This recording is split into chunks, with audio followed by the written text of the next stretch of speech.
Chan, quick math. Multiply the binomials using the point method. X times x plus x times 4. Mumultiply kasi natin yung x sa x at si x sa 4. Kaya yung x times x plus x times 4. 7 times x. So, isulat natin. Plus 7 times 4. So, sulat ulit natin.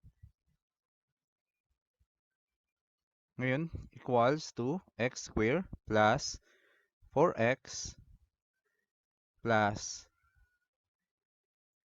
7x plus 28. Then, x squared, combine like terms tayo, yung nasa middle, plus 11x plus 28. Okay, tapos tayo. So, ang sagot natin, x squared plus 11x plus 28.